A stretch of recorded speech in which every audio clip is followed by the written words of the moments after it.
Good morning dear students. जैसा कि मैंने पिछले ऑनलाइन क्लासेस में आप लोगों को periodic table of the Mendeleev के संदर्भ में एक वीडियो के जरिए आपका पठन पाठन मैंने भेजा था, उसी चैप्टर से रिलेटेड आज के डेट में पुनः एक प्रश्न को आपके सामने मैं रखने जा रहा हूं। How does the electronic configuration of an atom relate to its position in the modern periodic tables? किस प्रकार किसी एटम का इलेक्ट्रॉनिक विन्यास उसके आवर्त सारणी में आधुनिक आवर्त सारणी में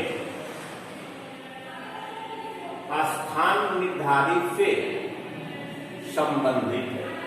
position in the modern periodic tables, आज के आधुनिक आवर्त जो सारणी है, मॉडर्न लॉन्ग पीरियोडिक टेबल है, उसमें कॉन्फ़िगरेशन की क्या भूमिका है। Configuration, help of the configuration, electronic विन्यास के सहायते क्या हम लोग आवर्त सारणी में उसके स्थान का फिक्सेशन कर सकते हैं। उसके फिक्सेशन से कैसे यह रिलेटेड है। इलेक्ट्रॉनिक कॉन्फ़िगरेशन उसके आवर्त सारणी में स्थिति का पता लगाने के संदर्भ में किस प्रकार रिलेटेड है। मेंडलिव ने जो हाइपोथेसिस किया था, उसने अपना बेस एटॉमिक मास बनाया था और उनके उपलब्धि को भूला नहीं जा सकता। हमारे इस मॉडर्न एज में जितने भी केमिस्ट आए, उसके टेबुलेशन में किसी भी प्रकार के छेड़छाड़ को नहीं किया।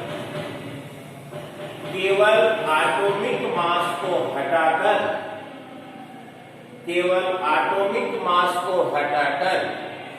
एटॉमिक नंबर दे दिया।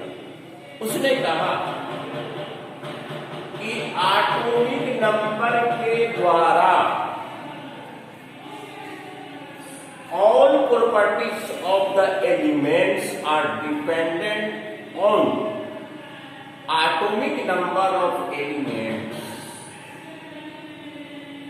आधुनिक आवर्त नियम में तत्वों के भौतिक और रासायनिक गुण उनके परमाणु संख्या के आवर्त फलन होते हैं।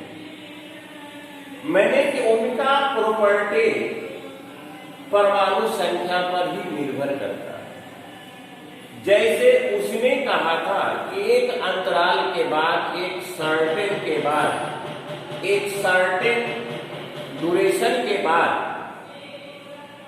सदृश गुण वाले तत्व मिलते जुलते नजर आएंगे। ठीक उसी प्रकार लॉन्ग पीरियडिक टेबल में भी वैसा ही कहा गया। फलन मतलब फंक्शन, मतलब निर्भर करना। तो डियर स्टूडेंट्स, अगर आपको इलेक्ट्रॉनिक विन्यास का पता चल जाता है तो नंबर ऑफ इलेक्ट्रॉन बराबर नंबर ऑफ प्रोटॉन दोनों इक्वल होता है। यही कारण है कि आज के डेट में जितने भी सब्सटेंस, जितने भी एलिमेंट्स होते हैं वह न्यूट्रल मोड में होते हैं। इलेक्ट्रॉनों की संख्या प्रोटॉनों की संख्या के बराबर होती है। Hence, sum of all charges is zero, जिसके कारण आवेशों का योगफल शून्य हो जाता है। Number of proton is called atomic number. Number of proton is called atomic number. तो डियर स्टूडेंट्स, अगर आपको इलेक्ट्रॉन का पता है, जैसे सोडियम में 11 इसका एटम नंबर है, एटॉमिक ये प्रोटॉन की संख्या 11 है, तो इलेक्ट्रॉन की संख्या भी 11 होगा।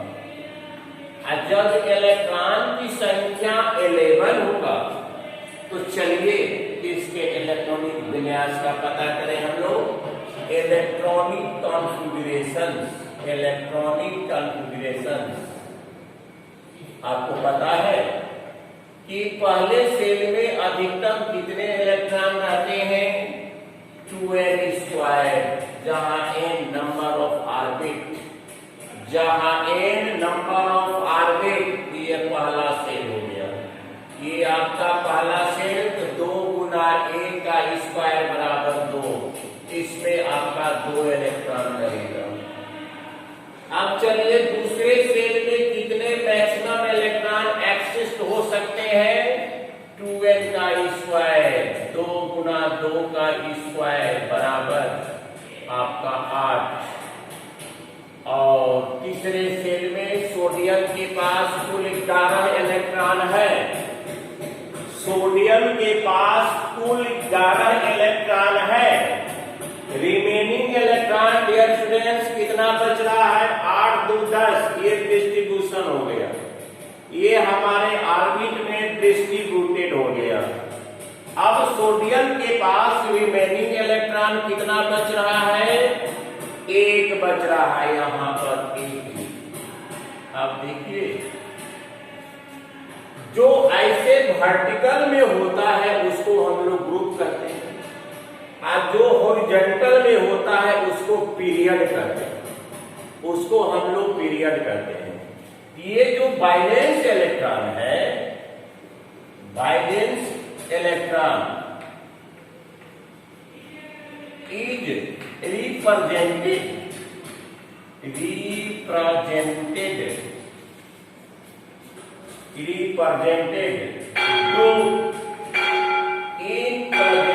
group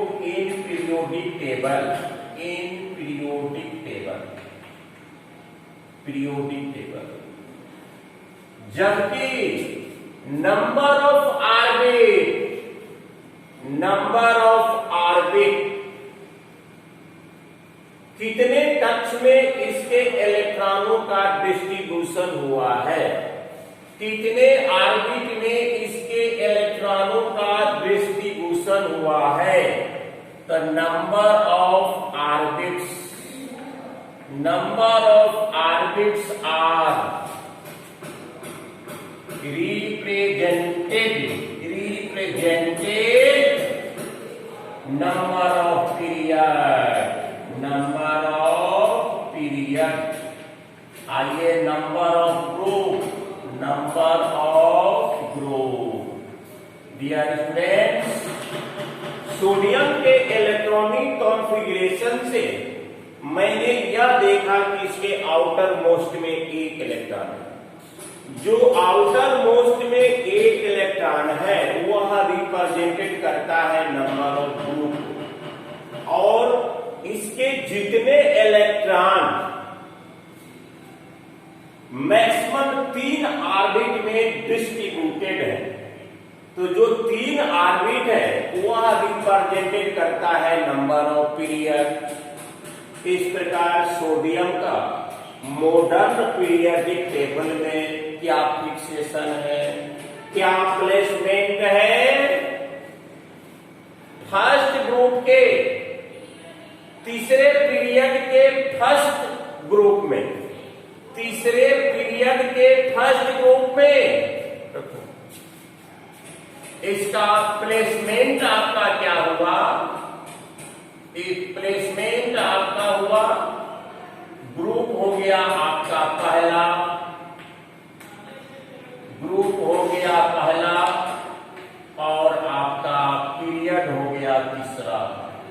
तीसरे आवर्त के पहले वर्ग में डियर स्टूडेंट्स आपको यह पता चला कि इलेक्ट्रॉनिक कॉन्फ़िगरेशंस किस प्रकार प्लेसमेंट फिक्सेशन का मूल आधार है। आज के डेट में atomic number is very important then the atomic mass. जबकि हमारे मेंडलिक महोदय ने कहे थे कि एटॉमिक मास ही मूल आधार है, लेकिन उन्होंने जो उपलब्धि दिया उस पर किसी भी प्रकार का छेड़छाड़ नहीं किया गया, केवल एटॉमिक मास को हटाकर एटॉमिक नंबर दे दिया गया। Atomic number is the most important base for the modern periodic tables, और यह तत्वों के एलिमेंटों के प्लेसमेंट के फिक्सेशन में भी बड़ी भारी भूमिका निभाता है। आप देखिए,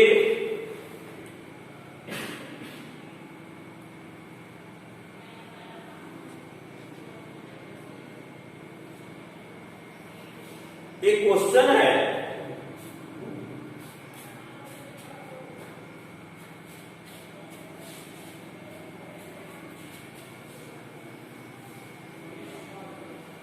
एक आपका क्वेश्चन है कि नाइट्रोजन का एटॉमिक नंबर 7, नाइट्रोजन का एटॉमिक नंबर 7, फास्फोरस का atomic number, phosphorus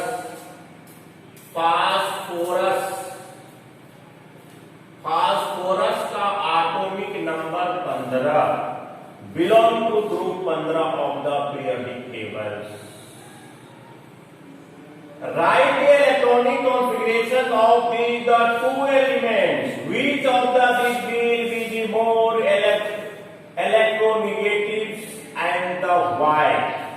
Dear students, आपको दो एटॉमिक नंबर दिया गया है, एक नाइट्रोजन का, एक फास्फोरस का। एटॉमिक नंबर जो होता है यह प्रोटॉनों की संख्या को कहते हैं। Number of proton is called atomic number. Sum of number of proton and electron is called mass number. द्रव्यमान संख्या कहते हैं जो एटॉमिक नंबर है वह इलेक्ट्रॉनों की संख्या के बराबर होगा।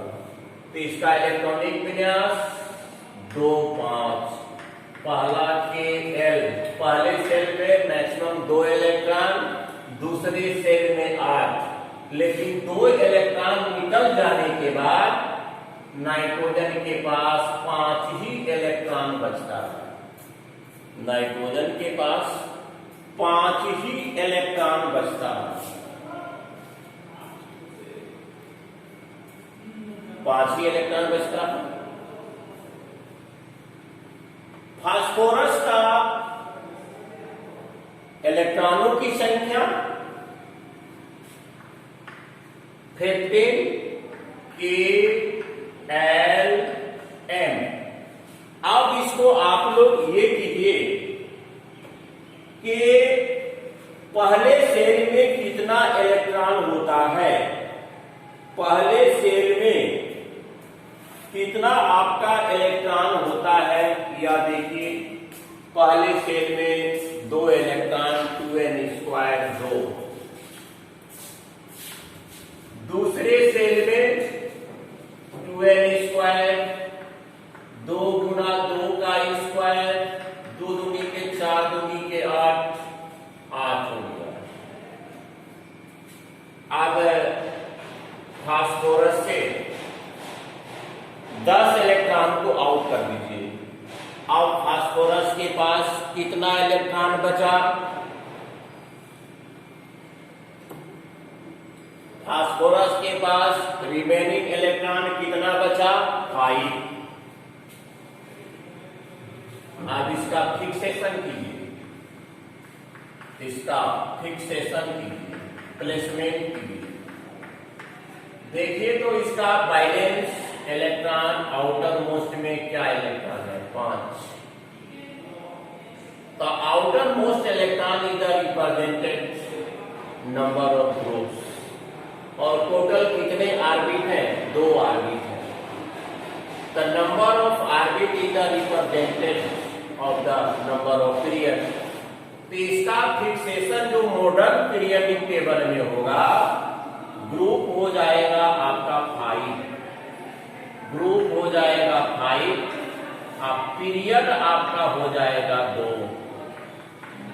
दूसरे पीरियड के 5 वर्ग में, दूसरे पीरियड के 5 वर्ग में फास्फोरस का देखिए, ये आपका हो गया नाइट्रोजन का।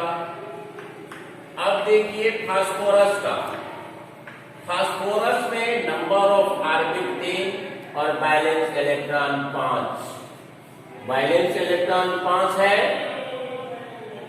तो ग्रुप आपका कितना होगा, ग्रुप आपका वही होगा। आप पीरियड आपका कौन होगा, पीरियड आपका तीसरा होगा, पीरियड तीसरा, और ग्रुप आपका हो गया, ग्रुप हो गया आपका 5। तो डियर स्टूडेंट्स, इस प्रकार से आज हम लोग ऑनलाइन क्लासेस में इस क्वेश्चन पर चर्चा की। इसे अवश्य ऑन करके विजिट करेंगे, परेशानी को इन्फॉर्म करेंगे। प्रयास किया जा रहा है कि आपका लाइव क्लासेस स्टार्ट हो, लेकिन लाइव क्लासेस में जो आपका इन्वाइटेशन किया जाता है, तो शायद आप लोग उस समय आपकी नजर इंफॉर्मेशन पर नहीं पड़ती, ऐसा भी उम्मीद किया जा सकता है। चलिए, थैंक यू वेरी मच।